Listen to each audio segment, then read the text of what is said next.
పనిచేస్తున్నాను సార్. నేను ఇక్కడ మాట్లాడేది ఒక వేల మంది కాంటాక్ట్ స్టాఫ్ నర్స్ గొంతుగా నేను ఇక్కడ నిలబడ్డాను సార్. ముఖ్యంగా నేను ముందు నెంబర్ 1 ఛానల్ యాజమాన్యానికి పాదాభిమానం మా కాంటాక్ట్ బేస్డ్ స్టాఫ్ నర్స్ అందరి తరఫున చెప్తున్నాం సార్.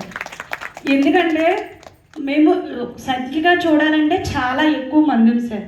కానీ మాలో ఉన్న ధైర్యం కానీ మాలో కలిసికట్టుగా వెళ్ళి ఏదైనా పోరాటం చేయాలంటే కానీ మేము అందరూ రాలేము సార్. దానికి కారణం మా మనసు, మా సహనం, మా ఓపిక సార్.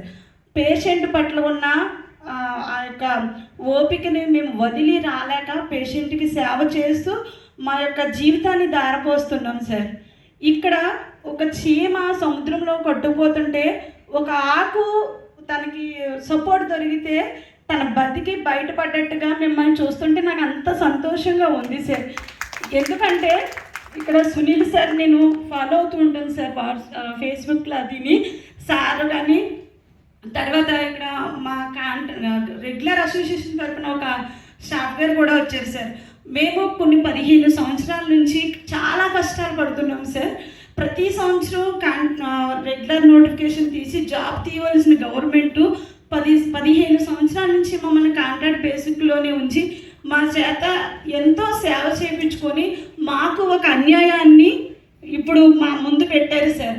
ఆ అన్యాయాన్ని మేము వాళ్ళు ఆలోచన చేసిన దగ్గర నుంచి కూడా మేము వ్యతిరేకిస్తూనే ఉన్నాం సార్. ఇక్కడ ధర్నా చౌక్లో ధర్నా చేసాం. కలెక్టర్ గారికి ప్రతి నాయకుడికి మేము కూడా రిప్రజెంటేషన్ ఇచ్చాం సార్.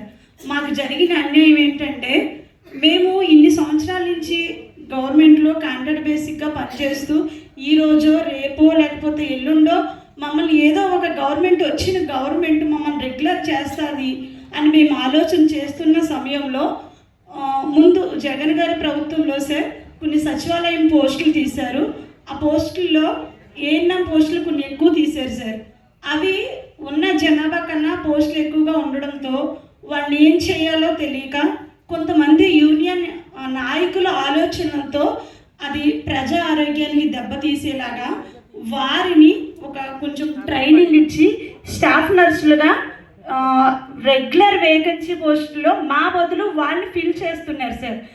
మేము 15 సంవత్సరాల నుంచి రేపో మాపో మమ్మల్ని చేస్తారని ఎదురు చూస్తుంటే మాకు చేయడం పోయి పక్కన పెట్టి మా ఆశను కూడా మొత్తం నాశనం చేస్తూ 15 సంవత్సరాల సర్వీస్ని నిర్వీర్యం చేస్తూ కొత్తగా వచ్చిన వారికి ఆ పోస్ట్ని ఇవ్వడానికి ఎన్నో జీవోలు ఇచ్చారు సార్. ఆ జీవోల తరపున మేము కోర్టుకు కూడా కేసుకి వెళ్ళినప్పుడు మాకు చెప్పింది ఏంటంటే స్కిల్ డెవలప్మెంట్ ఇస్తున్నాము, ఏదన్నా కరోనా వచ్చినప్పుడు వీళ్ళని ఉపయోగించుకుంటామని చెప్పారు. కానీ అలా కాకుండా ఇప్పుడు రీసెంట్గా కూడా 57, 115 జీవోలు ఇచ్చి సార్ వాడిని స్టాఫ్ నర్స్ పోస్టులుగా ఇస్తున్నారు సార్. సార్ నేను యథార్థంగా జరిగిన కొన్ని సంఘటనలు మీ ముందు చెప్తున్నాను సార్. నేను కాంట్రాక్ట్ బేసిక్గా స్టాఫ్ నర్స్గా జాబ్లో జాయిన్ అయినప్పుడు మెటర్నిటీ లీవ్ లేదు సార్. లాస్ ఆఫ్ పేతోనే ఒక 2 నెలలు తీసుకోవాలి. ఆ 2 నెలలు ఎందుకులని 1 నెల పాపకి పాలు ఇచ్చి సార్ నాకు జాబ్ వచ్చింది. నేను నియోనేటల్ కేర్ యూనిట్లో జాబ్లో జాయిన్ అయ్యాను సార్. జాయిన్ అయినప్పుడు సార్ మీరందరూ ఇక్కడ ఉన్న వాళ్ళందరూ రిటైర్ ఉద్యోగులు కాబట్టి మీరందరూ నా తండ్రి సమానులు కాబట్టి నేను సిగ్గుపడకుండా ఒక విషయం చెప్తున్నాను సార్. నా పాపకి పాలు ఇవ్వకుండా నేను ఇంటి దగ్గర పాపని ఉంచేసి నేను నియోనేటల్ అంటే అప్పుడే పుట్టిన పిల్లలకి సేవ చేయడానికి నేను జాబ్కి వెళ్ళాను సార్. అక్కడ ఒక పాప తల్లి చనిపోయి వార్మర్లో ఉంది. బేబీ వెయిట్ చాలా తక్కువ ఉంది. ఆ పాపకి తల్లిపాలు చాలా అవసరం. నా బిడ్డకి కూడా తల్లిపాలు చాలా అవసరం.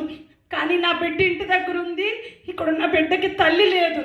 అప్పుడు నేనేం చేశానంటే పెద్దవాళ్ళు అయితే పాలు ఎక్కువైపోయినప్పుడమ్మా పిండి పారబోసేయాలి, లేదా దానివల్ల జ్వరం వస్తుంది, ఇవన్నీ చెప్తారు. నేను అది ఆలోచించి నా పాలు వేస్ట్ అవ్వకూడదని ఒక రూమ్కి వెళ్ళి ఆ డబ్బాలో ఆ పాలన్నీ పిండి ఈ బిడ్డకి నేను పట్టించేదాన్ని సార్. అలాగా నెల రోజులు ఆ బిడ్డ ఐసీయూలో ఉన్నప్పుడు నెల రోజులు నేను పాలు పట్టాను సార్. ఇప్పుడు నా బిడ్డను చూసినప్పుడు నాకు ఆ బిడ్డ కూడా గుర్తొస్తుంది. ఒక 2-3 సంవత్సరాల తర్వాత ఆ బిడ్డను వాళ్ళు తీసుకొచ్చి అమ్మ నువ్వు పాలు ఇచ్చావు కదా, ఇప్పుడు స్కూల్కి వెళ్తుంది పిల్ల, నీ వల్లే బ్రతికింది అనే మాటలు మాకు ఎన్నో వినిపిస్తాయి సార్. ఇది ఒకటి సంఘటన మాత్రమే. ఇలా మా జీవితాన్ని ధారపోస్తూ మేము రేపో ఎల్లుండో రెగ్యులర్ అవుతాము అనుకున్నప్పుడు మాకు ఎటువంటి ఉద్యోగ భద్రత లేకుండా ఈరోజు మేము చనిపోయామంటే ఇంకా మా కుటుంబానికి భద్రత లేదు సార్. ఎందుకంటే క్యాన్సర్ వచ్చి కీమోథెరపీ పెట్టించుకుంటూ ఆ మర్నాడే మళ్ళీ ఉద్యోగం చేస్తున్న నా సహోదరులు ఎంతోమంది ఉన్నారు సార్. కాంట్రాక్ట్ బేస్ ఇప్పుడు కాకినాడలో నేను కీమోథెరపీ ఇస్తాను సార్. కీమోథెరపీ ఇచ్చేటప్పుడు కాంట్రాక్ట్ బేస్డ్ స్టాఫ్ నర్స్కి క్యాన్సర్ ఉంది, ఒక రెగ్యులర్ స్టాఫ్ నర్స్కి క్యాన్సర్ ఉంది సార్. ఆమె 6 నెలలు లీవ్ తీసుకొని కీమోథెరపీ పెట్టించుకొని రెస్ట్ తీసుకొని హెల్తీగా మెడికల్ లీవ్లో ఉంటారు సార్. ఈ పాపకి మెడికల్ లీవ్ లేక ఆ రోజు కీమో పెట్టించుకొని ఆ మర్నాడు డ్యూటీకి వస్తుంది సార్.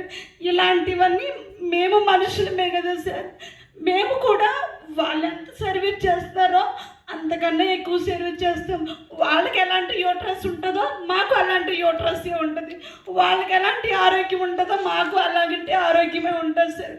కానీ అవన్నీ గవర్నమెంట్ ఆలోచించకుండా మాకు అసలు విలువే లేకుండా సార్ కొన్ని సంవత్సరాల నుంచి బానిసలుగా మాతో పనిచేయించుకుంటున్నారు. కానీ మాకు ఎలాంటి ఉద్యోగ భద్రత లేదు, మెడికల్ లీవ్ లేవు, ఏమీ లేవు సార్. మిమ్మల్ని అందరినీ చూస్తుంటే మేము ఒక యూనియన్గా వచ్చినప్పుడు మీరు అందరూ మాకు సపోర్ట్ చేస్తారని మిమ్మల్ని మా కాంట్రాక్ట్ 7,000 మంది ఉన్నారు సార్ ఇప్పుడు రెగ్యులర్ అవ్వడానికి. వాళ్ళందరినీ చూసి వాళ్ళందరి తరపున మిమ్మల్ని వేడుకున్నాం సార్, గవర్నమెంట్ తరపున మాట్లాడమని. ఎన్నో సంవత్సరాల నుంచి ఇలాగ చేస్తున్నాం సార్. ఇందాక మీ పాట ఒకటి ఇక్కడ వేశారు సార్, ఆ లిరిక్స్ నన్ను గుండెని తాకినాయి సార్. ఎందుకంటే పేదల తరపున ఎటువంటి అవకాశం లేని తరపున మీరు మాట్లాడుతున్నారనేసి ఆ పాట విన్నప్పుడు మీరు నాకు చాలా భరోసాగా అనిపించారు sir. ANM to GNM programme అనేది చాలా కుట్ర సార్ అది. ఎందుకంటే ఇది ప్రజా ఆరోగ్యాన్ని కూడా దెబ్బతీస్తుంది సార్. ఏఎన్ఎంస్ అనేవాళ్ళు ఫీల్డ్ లెవెల్లో చాలా బెస్ట్గా వర్క్ చేస్తారు సార్.